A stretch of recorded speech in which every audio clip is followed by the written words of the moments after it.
in Springfield, they're eating the dogs. They're eating the cats. They're eating the pets of the people that live there. They're eating the dogs. They're eating the cats. They're eating the pets of the people that live there. People of Springfield, please don't eat my cats. Why would you do that? Eat something else. People of Springfield, please don't eat my dog. Here's a catalog of other things to eat. They're eating the dogs. Whoa, whoa, whoa, whoa. They're eating the cats. Meow, meow, meow, meow. They're eating the pets of the people that live there. They're eating That Kiffness synth pop ditty making the rounds is good, clean Howard Jones era fun, indicative of a decidedly sober matter. Trump and the GOP need to fully transition away from the former and to the latter. The firestorm generated by the household pet proxy for open borders doesn't make the issue silly or a distraction, despite what the conventional pundits say. The memes Trump and Vance spawned and the cable news food fights they instigated got people's attention. Now is the time to pivot and frame the issue. Why are Biden and Harris drop shipping thousands of migrants to communities with little notice and no resources to accommodate the influx of people?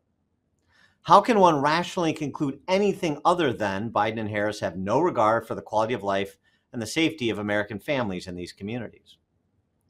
Success in electoral politics requires defining a constituency so they know you are on their side of the skirmish line.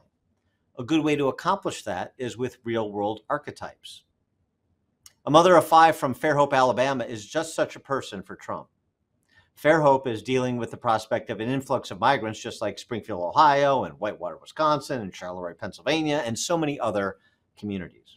She spoke at a local council meeting on behalf of her mother-in-law, who was killed in a car accident in the Grand Rapids, Michigan area by a Haitian man driving recklessly.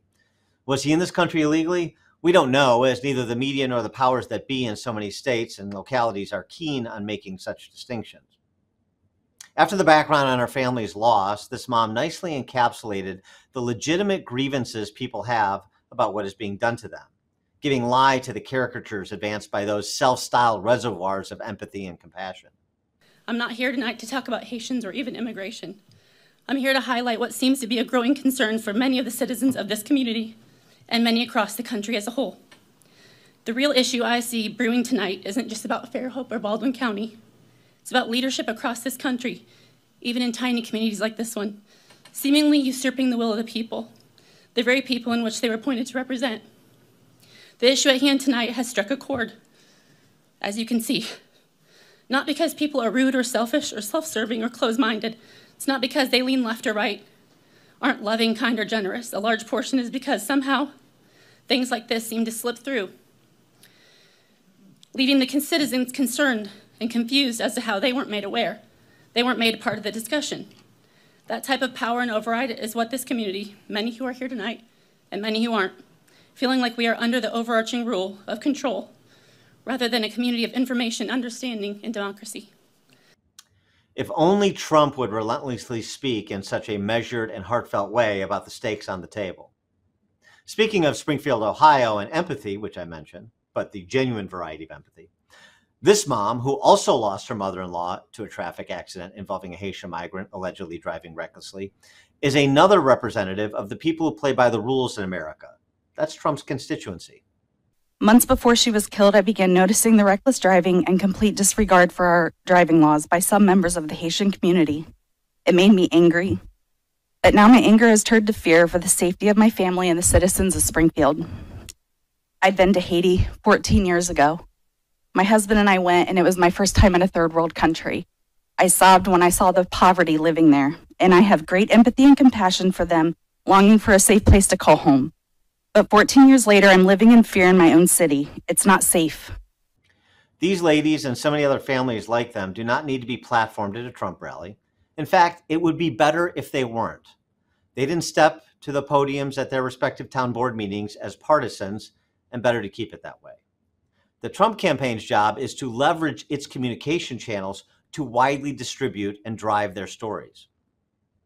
In fact, J.D. Vance should introduce one or both and/or others on Tuesday night in his square off with Field Marshal Tim, who will undoubtedly try to marginalize the issue by carrying on about the allegations of missing pets. The heroes of these stories are the Americans who were wronged, horrifically so, but remain nonetheless focused on making things right for their families and communities. These are the people who will make America great again, and they deserve a government that will back their play rather than stab them in the back. Say their names, remember that? Say their names was the mantra of the Black Lives Matter movement when it was pushing defunding the police. It was good marketing for terrible public policy because it drew people's attention to those who had been killed without any concern for whether police were in the right or wrong. For Trump and Vance, the imperative is to listen to their stories. Listen to their stories. By contrast to BLM, the details and the delineation between right and wrong are critical. For the last 5 weeks of the campaign, the more attention given to Americans speaking on their own volition, in their own voices, about their values, and the value of the place they call home, the better the chance we have to save their homes and America in the process.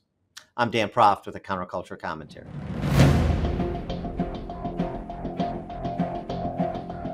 Please like this video and subscribe to this channel if you haven't already, and please leave a comment in the comment section. We'd love to hear your thoughts.